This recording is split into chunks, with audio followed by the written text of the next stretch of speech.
Voces que generan opinión en Mesa de Noticias. Así es, se los adelantábamos en nuestro inicio de programa. Hoy día nos acompaña nuestro columnista Javier Álvarez, que ya vemos conectado ahí, porque tenemos mucho de qué hablar. En 15 días pasan hartas cosas y él siempre viene a comentarnos de economía, de actualidad política. Supongo que va siguiendo ahí, pero minuto a minuto, el proceso constituyente. Un proceso constituyente que pareciera que está lejos de la ciudadanía. No ha tenido mucha apertura y mucha cobertura, o por lo menos la ciudadanía se siente un tanto lejano. ¿Cómo estás, Javier Álvarez? Bienvenido. Hola,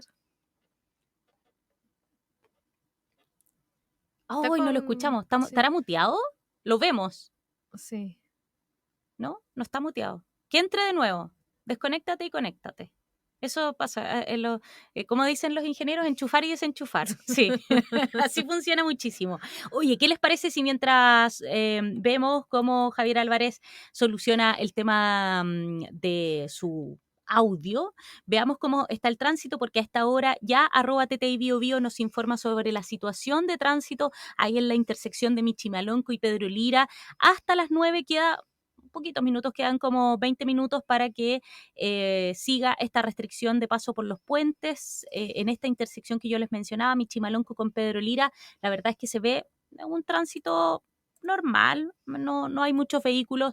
Esto es como el interior de San Pedro de la Paz en todo caso, no es la ruta 160, así que claro, por eso se ve más despejado. También, ¿qué pasa con el estado actual ahí en la ruta 160? Esto hace unos 40 minutos hubo efectivamente, @TTI Bio confirma que hubo un accidente ahí en el puente Los Batros, así que por lo tanto, claro, este vehículo va a costar que salga por algunos minutos, así que paciencia a quienes están transitando por esa zona, mucha paciencia. Y ahora, ahí lo escuchamos, ahí se ve Javier Álvarez. Sí, tuve que volver al sistema antiguo de celular, ¿no? No sé qué. Mi computador Sí, se escucha, eso es lo importante. Me jugó una mala pasada el computador. No, pero salimos rápido, ¿viste? Salimos rápido. Se levantó enojado. ¿Cómo estás, Javier? Bienvenido. Muy bien. Oye, no, mira,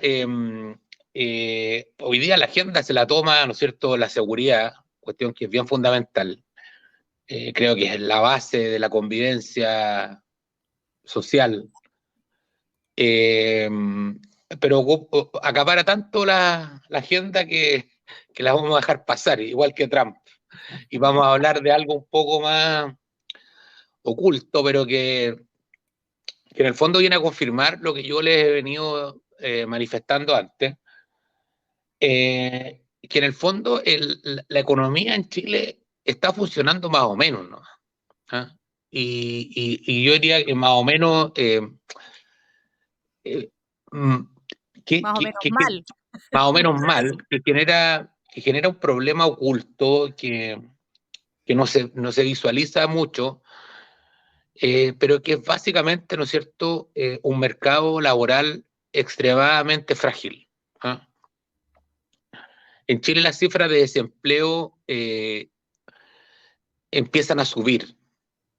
Y además la cifra de IMASEC, ¿no es cierto?, que es el crecimiento de la economía, mostró un febrero bastante débil. Entonces, el optimismo de algunas cifras que se habían dado en enero nos lleva a la realidad de nuevo, a mostrarnos que la economía del país no está funcionando bien.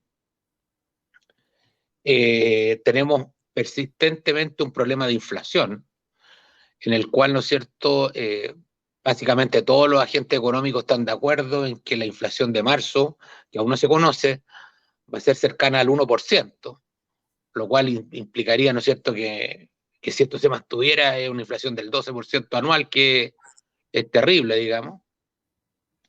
Y un empleo que sube, ¿no es cierto?, desde enero a febrero 4 puntos, pero que muestra una tendencia creciente y que es bien preocupante. Esto es algo que yo he venido manifestando hace varios meses, ¿no es cierto?, diciendo que el país no encuentra su fuerza para poder crecer. Y lo vemos a nivel regional, ¿no es cierto?, también donde prácticamente escasean los proyectos de inversión nuevos. donde la economía se muestra débil, donde las tasas de consumo bajan, el comercio baja, y que, digamos, esto se mantiene funcionando prácticamente con una inercia, y en Chile nos seguimos perdiendo oportunidades importantes para mantener una economía vigorosa, ¿no es cierto? Como por ejemplo proyectos mineros, la explotación del litio, por ejemplo, que aún sigue pendiente.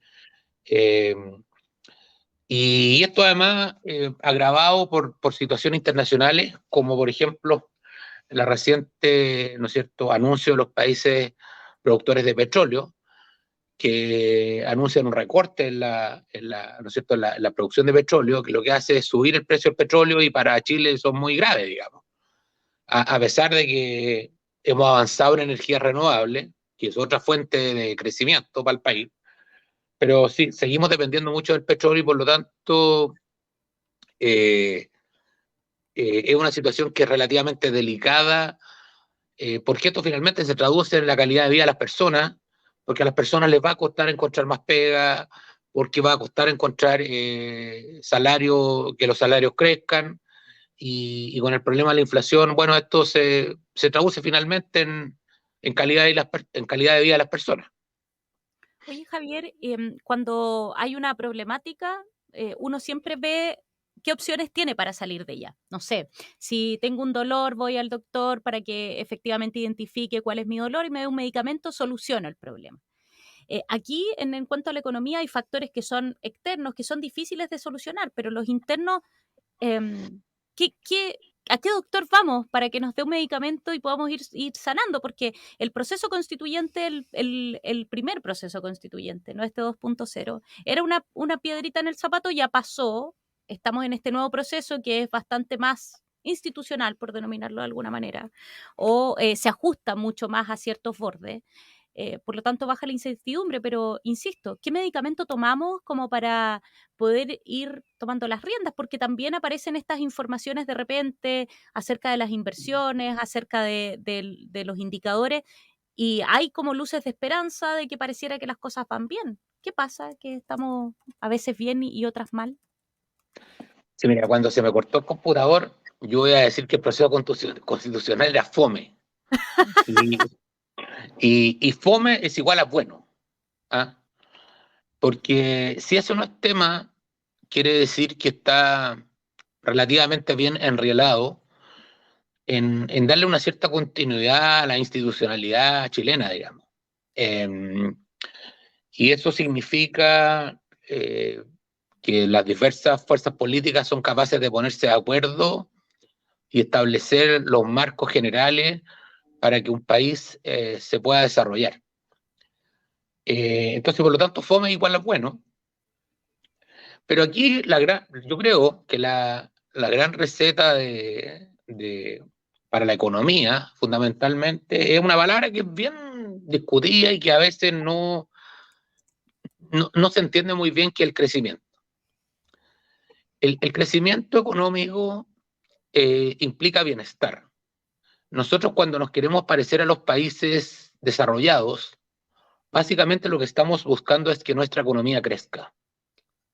Los países desarrollados son países que tienen economías más grandes per cápita que la chilena. Y por lo tanto, me parece que la ruta, el foco es súper claro.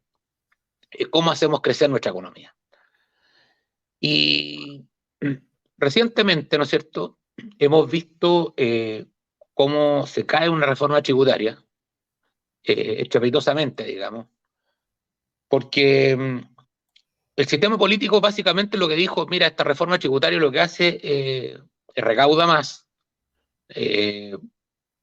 pero no genera un ambiente pro crecimiento. Esa es básicamente la explicación que se ha dado desde los sectores de centro derecha y de sectores empresariales, cuestión que yo comparto. Efectivamente, esta era una reforma que generaba una mayor recaudación, pegándole el palo, ¿no es cierto?, a las fuerzas empresariales y a los más ricos, digamos. Y yo creo que eso va en la dirección incorrecta.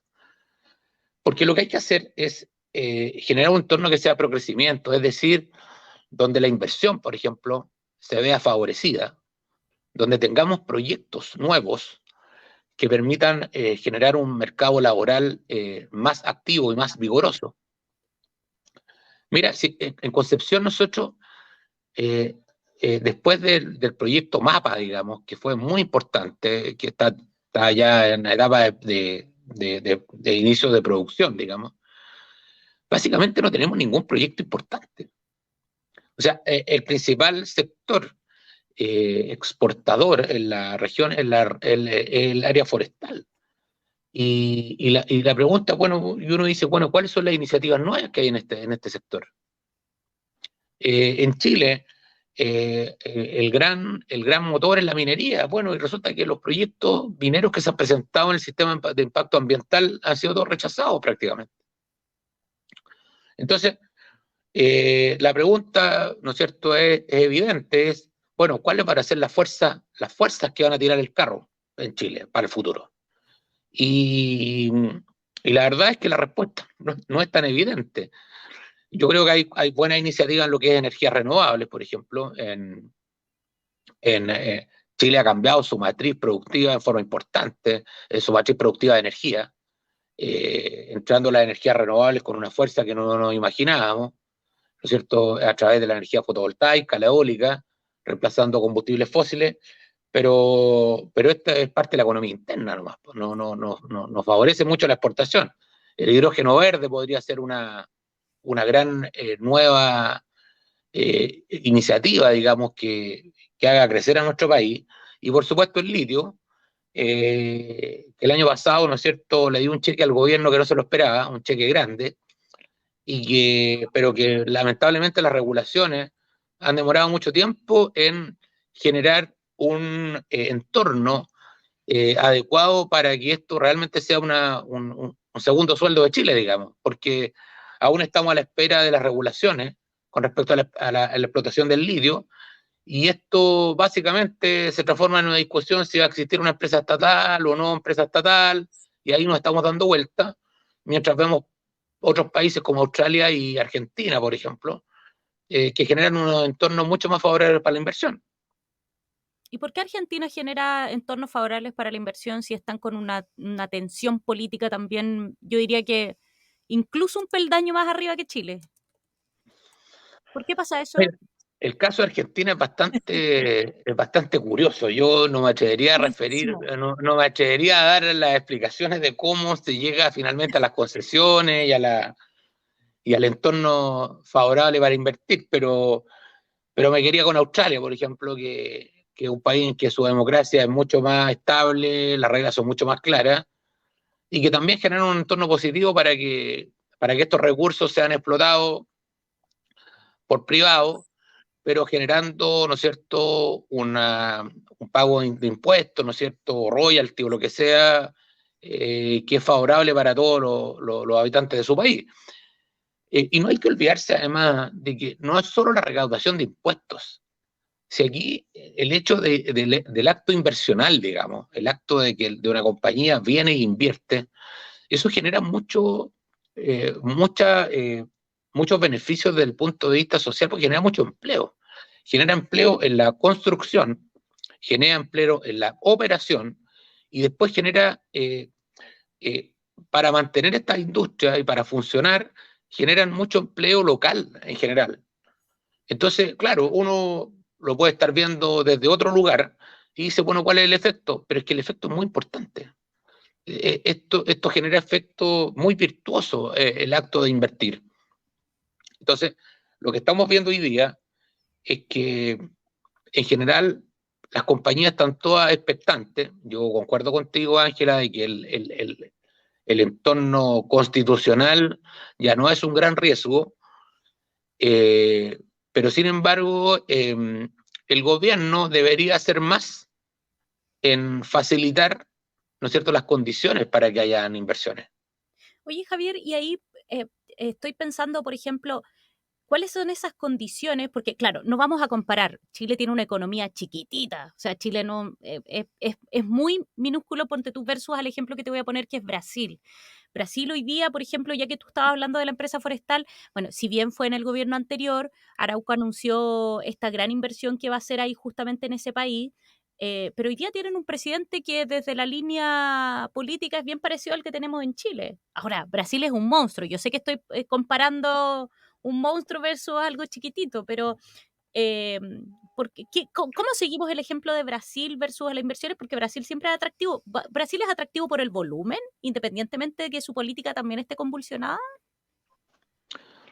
Pero lo que pasa es que al final, a ver, sí, Brasil es importante por su volumen y no es la primera incursión que está haciendo una empresa forestal chilena, digamos. Las dos empresas forestales chilenas tienen inversiones grandes en Brasil. Pero lo que sí es que se da cierto grado de seguridad al inversionista extranjero. No hay que olvidarse que Brasil, bajo los gobiernos socialistas, por ejemplo, privatizó Petrobras, o sea, privatizó Vale, compañía minera de fierro. O sea, es como si este gobierno privatizara la ENAP o privatizara Codelco. Entonces, hay una visión de economía global, de capitales abiertos, de recibir a los inversionistas extranjeros, de generar crecimiento, y eso ha permitido que mucha gente en Brasil, por ejemplo, salga de la pobreza. Todo lo que es explotación de petróleo de Brasil, que pasó de ser un país deficitario, los campos de sales en las aguas profundas, eso fue todo hecho con capitales extranjeros. Entonces, uno aquí estamos en una discusión bien penca, diría yo, de que si tenemos la empresa del litio, si es 100% chilena o no, y harto tiempo discutiendo esto. Para que finalmente, me parece que prima un poco la razón, ¿no es cierto? No la conocemos aún, pero esto va a permitir que por lo menos entren capitales privados, y que me parece que es algo absolutamente lógico. Si esto de las empresas nacionales, las empresas del Estado, es algo anacrónico. Esto es de la época de la Guerra Fría, y hoy día las economías son muy abiertas. En los países más desarrollados del mundo, tenemos componentes privados fundamentalmente en todo lo que es la actividad empresarial. Y ahí, ya para ir cerrando, siempre se nos hace corto la conversación con Javier Álvarez. Me imagino que también es fundamental el tema de la legislación, que haya una legislación fuerte para que la inversión privada se proteja y se pueda también proteger todo lo que es a la ciudadanía, etcétera, en varios temas, me imagino. Tú has hablado aquí, la legislación es importante para dar bordes ahí a la inversión económica. Es absolutamente clave. Sí, Chile tuvo las mayores tasas de inversión, por ejemplo, en minería, cuando existía el concepto de invariabilidad tributaria, que en el fondo que alguien invertía en minería y le decía, mire, aquí le vamos a tener las reglas claras de tributarias por 20 años.